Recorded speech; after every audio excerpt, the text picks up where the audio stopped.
Hey guys, and welcome back to my channel. On today's episode of Tea with Thamarr, I have a very special guest, my friend Rafael. Hi, how's it going?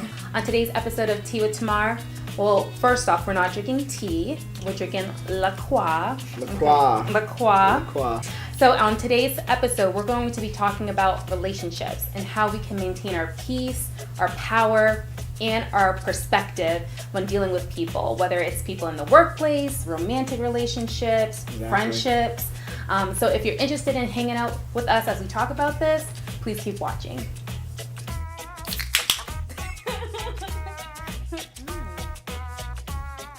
All right, so I guess we'll start off the video with us just giving a little background on how we met. Mm-hmm. Me and Rafael, we're kind of like those friends that we don't hang out every day. Right. We don't talk on the phone. No, we don't see each other every day. No. Not even every week or Not every even month. months. Yeah. It could be months. It's kind of one of those friendships that when you get together, it feels like you just saw them yesterday. Because we just catch up and we talk about what we've been doing in our lives. So and it's those meaningful. are some of the best friendships. Yeah, and exactly. I feel that every time I leave from hanging out with you, I feel good. I feel rejuvenated. I feel like motivated. Thank you. Like you're super, super like encouraging, and yeah, that's why I keep you around. Thank you. That's why I keep her around. I'm so proud of her. I think we're both genuinely just trying to motivate each other to be better. Absolutely. So that's why it works out. Absolutely. Yeah. We were talking about how to kind of maintain your power and your peace when dealing with difficult situations. It's hard. It's so hard because especially with me being who I am, I like to tell it like it is. I don't have any problem or qualms like letting someone know that I'm upset with them. Exactly. And like verbally reading you your rights. And but I always will have those moments where like I should have handled that way better. I definitely regret doing that. I think that's how the conversation started because you were having one of those moments, kind of where you were reading people their rights. Yeah, I do that a lot. I'm so much better now. But yeah, there's something more powerful than having the ability of being right than maintaining your own peace. Exactly. And not having someone have the power over you to set you off. So that's basically what this conversation ended up going down this like wormhole, and it was so like Ilana. Oh my gosh, it was like so deep. Right. And I was just like writing things down, and it all started with what you were talking about with this book, what you learned from this book, and it's called The 48 Laws of Power. That was nice. Right. Nicely done. Where's the book? That's power. Right here. So this book right here, a lot of the stuff in here, I mean, to be honest, like I was like, this is kind of negative. A little bit of. I'm like, I don't know if I could get down like that. Like a little shady almost. Yeah, right. I mean, like I'm all about a good shade, but like I never want to try to hurt someone or calculate negatively about somebody. Yeah. With this book, you kind of have to take a couple laws and apply them to yourself to where you can use them in your everyday life so that you can maintain, first of all, your peace and your power. And then two, some people try to use these laws against you, those shady ways. I'm sure when you've read some of it, you have people that come to mind.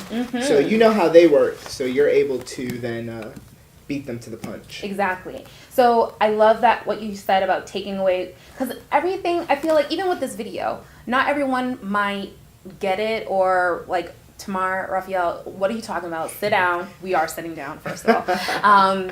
But take away what you want. But it's all with the purpose of fostering positivity and what's the word? Perseverance?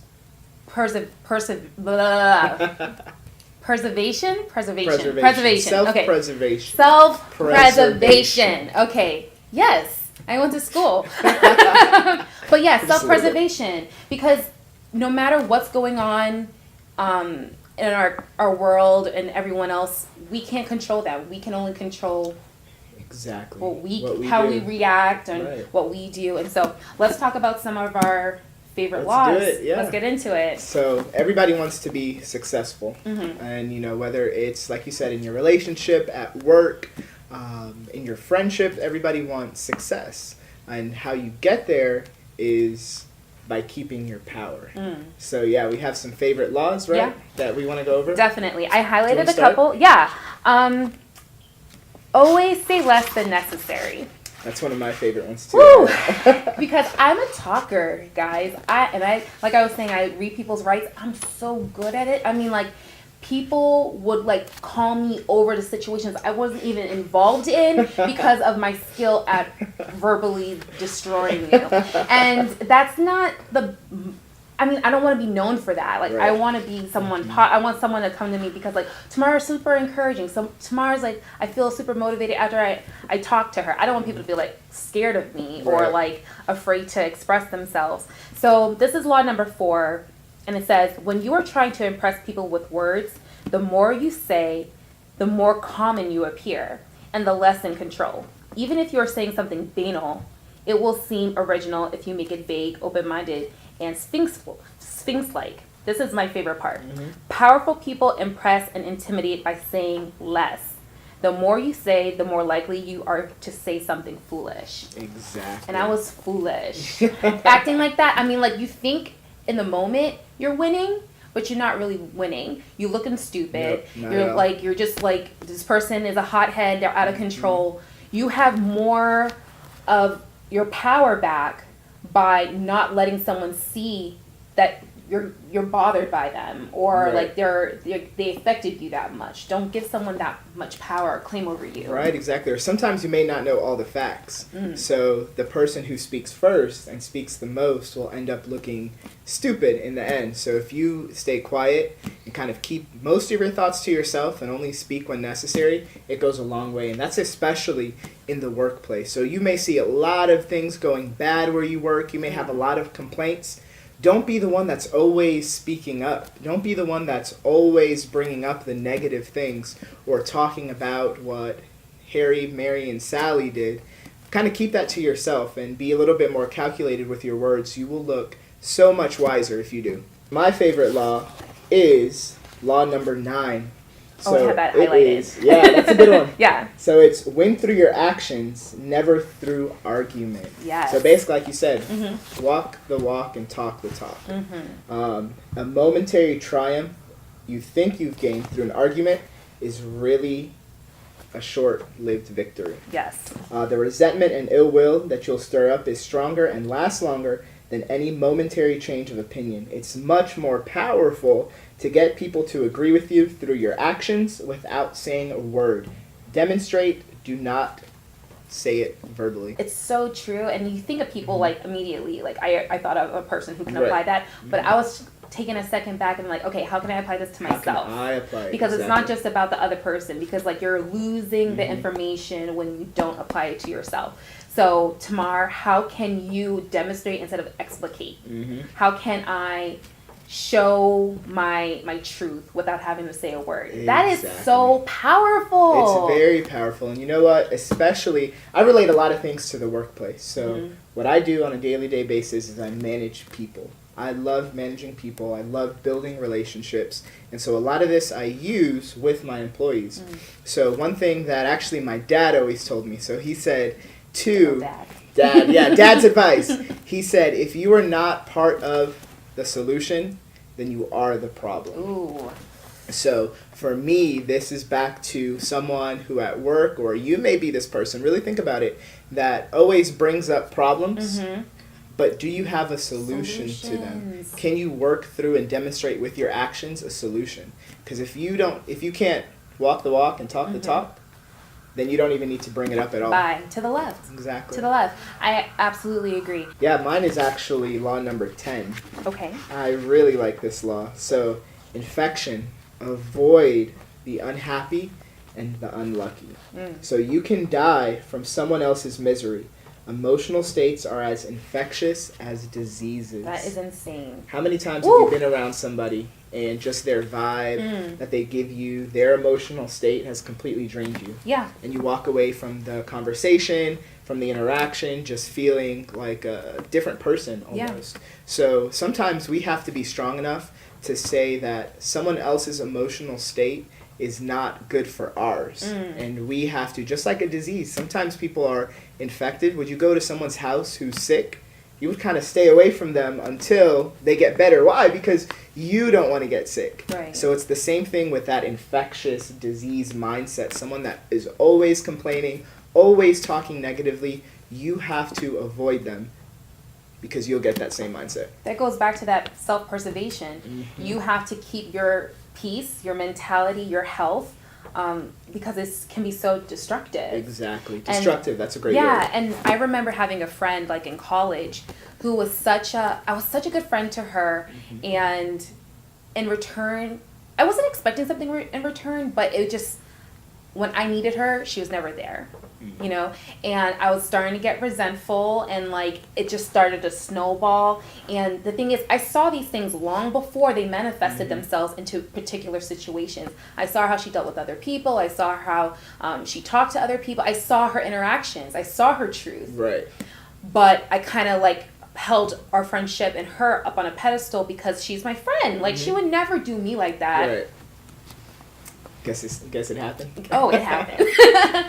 And the thing is, like, if I just paid attention to her sickness, her infection, Exactly. it wouldn't have allowed me to get so resentful and so bitter towards her. Like, we could have been, like, maintained our actual friendship, and that's really sad. This is a completely different mindset where you're able to just pick and choose who you want to keep in your circle. I always talk about friends. Like, even, like, you have your friends, you say hi, like this, and then you have your friends, like... That you hug and everything, yeah. Yeah, and it's because, like, everyone serves a purpose.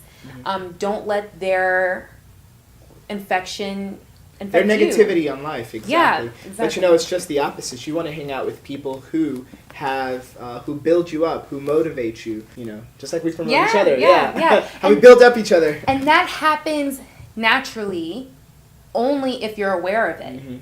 Because you can say, like, oh, I'm so sick of the drama. I'm so sick of drama. I'm so sick of negative people. But then that's all that's around you. All around you. You are not taking action in order to change your reality. And so once you're aware of it, you have to do something about it. The situation's not going to change.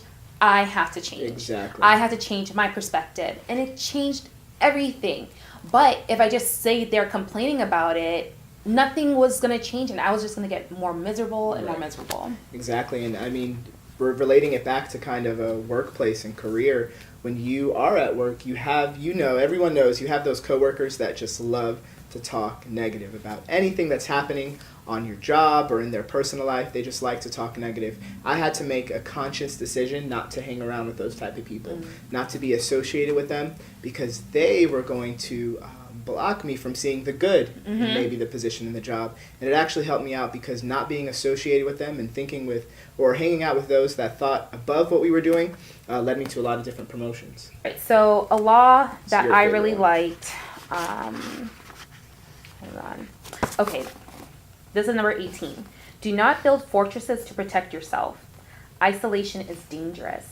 And this goes back to even like what Bible like counsel. Like, Exactly. isolation is so Don't dangerous. isolate yourself. Don't Yep. isolate yourself. The world is dangerous, and enemies are everywhere. Everyone has to protect themselves. A fortress seems the safest, but isolation exposes you to more dangers than it protects you from. It cuts you off from valuable information. It makes you conspicuous and an easy target. Better to circulate among people, find allies, mingle. You are shielded from your enemies by the crowd. That's I like that. so amazing. Yeah, I like that a lot. Yeah, because even in the blogging world, Mm-hmm. competition is super high, and people don't like to talk. People don't like to collaborate. They say they want to collaborate, but it's not And they don't. sincere. It's not sincere. They're already looking 5 steps ahead. Like, what can I get out of you? What can I get out of this girl? And the thing is, like, my best relationships, my best collaborations have come from people that have been super sincere, and they're not. There's no hidden agenda. They're just literally just trying to, like, help you. Exactly. And it's like, if I continue to think how I was thinking, like, oh my gosh, blogging is so, like, so mean girl. Like, I'm wearing a mean girl quote right now. That's, like, completely, like, I didn't plan that. But it's true. Like, people will say things, but not with sincerity. So I kind of started to think, like, okay, all these girls are like this. Every blogger is like this. I'm never going to have a tribe of people that are sincerely going to root for me and like mean it. There are some amazing people out there if you only give them the chance to be in your tribe. I mean, like if I stayed isolated, I mean, there's no way I could even do this YouTube channel. The fact that you're here, or Natalie's behind the camera, or Dominique's here to support you, like it takes a tribe in order to accomplish something. Exactly. And there's no winning when you're up there by yourself. When you isolate yourself. And you're all alone. Like, exactly. You can't share it with anybody. Right. And you know what? When you find those people that are positive and that are looking to build you up, you have to learn from each other. You can't learn from anyone when you isolate yourself. You might, you lose that. I think the law said you lose valuable information. Yeah. When you isolate yourself, and it's so true. So another law that I really enjoy, and I think that all of your viewers would enjoy too, it's law 34, right? So it says, be royal in your own fashion. Act like a king to be treated like one, or act like a queen. Where's my crown? to be treated like one. So this is basically saying the way that you carry yourself will often determine how you are treated. In the long run, appearing vulgar or common will make people disrespect you. For a king respects himself and inspires the same sentiment in others. By acting regally and confident of your powers, you make yourself seem destined to wear a crown. She likes that one. Love it. I love it. She likes that one. So that just boils down to be confident. So if you want that position, if you want that relationship, if you want that next step, whatever it may be, act like you already have it. Be confident, because then that's going to show in your actions as well. And you know what? It really applies to all of your viewers. You know, you inspire so many women through your blog. Thank you. And I think that you are the epitome of just accentuating that confidence in everything that you do. And it really carries through. Thank you. And it carries through. So I think it's something that that's a power move.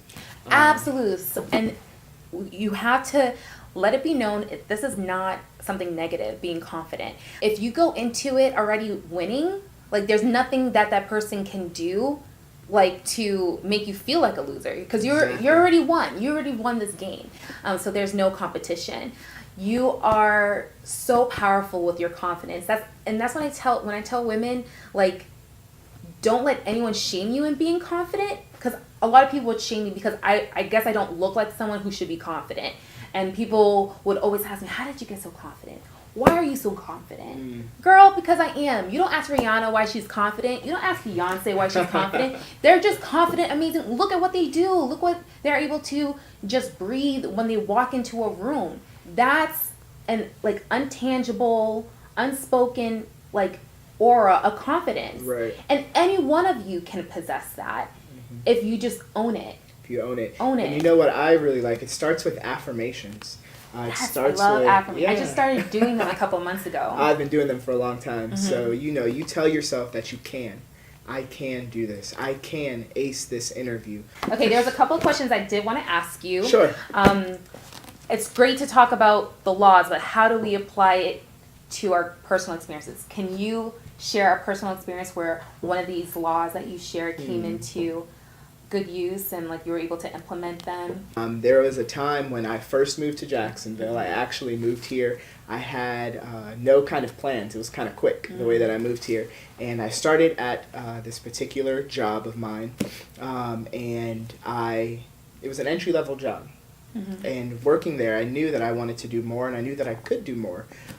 So every single day that I came in, I acted like I already had that promotion or was that manager. So, and every day I would tell myself, as I'm doing my work, I'd say, okay, you're going to be the next manager, and you're going to have your own sales team, and you're going to run things here. And eventually, that confidence, I didn't even have the role yet. People thought that I was a sales manager. But in my mind, I was already doing it and acting like it, and other people saw that as well. Up. And would mistake me for manager, but at the time I wasn't. Yeah. I love that. Lady Gaga I'm bringing it back to fashion, but Lady Gaga has like this amazing quote, and she wasn't even trying to be like profound or anything, but someone asked her like, did you know you were always going to be famous? And she says in response, she's like, I was always famous. I was waiting for the world to catch up. And I was like, yes, Gaga, there mother, monster. Right, yeah. You know, it's like you have to just believe it. You walked in there. And even like with relationships too, like romantic relationships, you kind of like, you'll see like people will be like really nasty and be like, how did that girl get with that guy, or vice versa? And that's really mean. But honestly, because that person was doing something that you probably aren't. Like having that confidence, like people will say to me all the time, like, I wish I had that. I'm like, that is like that je ne sais quoi, that is that thing that is so physically attractive to the opposite sex too. Like they just have something. All right, last question that I wanted to ask you. So how do we maintain our peace and our power when it comes to a romantic relationship if it's strained? It's hard. What do we do? It's hard. I think we've all had romantic relationships that haven't turned out the way that we thought they would, or maybe even now with our partner we have ups and downs. So that's a great question. Yeah, I think that you have to really have a lot of openness with yourself, like self-examination, and that can be the hardest thing first. It is. Because a lot of the times you want to pick at the person and all their issues, but it's so hard to be self-reflective and like see what possibly you could have done better, or what you are doing that could be negatively affecting the relationship. Exactly. And I like this topic because we get to see it from two different point of views, from a woman's point of view and from a man's point of view. So with me, this is something that I've probably been working on in the past 2 years in my relationship. And we're about to get married, so May 2018. I can't wait to dance, by the way. I'm just so excited. She will be there. We will be dancing. Very much so. So with that, it hasn't always been a walk in the park. It's not always easy. You know, I know Instagram and Facebook and all the social media makes it look like it's, you know, all roses, but it's really not. A relationship, it takes a lot of work. And for a man, you have to, like Thamarr said, I almost said your name wrong, but she said that you have to do a lot of self-reflection. And that's very true for a man who leads the relationship and is the leader and the head in a relationship. You have to kind of self-reflect, and you have to realize your partner's strengths, and you also have to realize your partner's weaknesses. And I think sometimes we're always maybe, you know, a little apt to kind of press our partner's buttons because we know what's going to, you know, set them off or things like that. But we have to make sure that we keep the power in any type of, you know, disagreement or strain that may come up. We have to keep the power. We have to make sure that we're thinking about what we say before we say it. And then back to the book, we have to show with our actions that what we've been saying, or prove our point with our actions. So a lot of times, you know, we may, as a guy, talk to a woman. When a woman is upset or heated, it's not always easy for each other to get their point across, for either one to get their point across. But if you can show that as a man with your actions and actually do it rather than just say it, it's going to go so much further.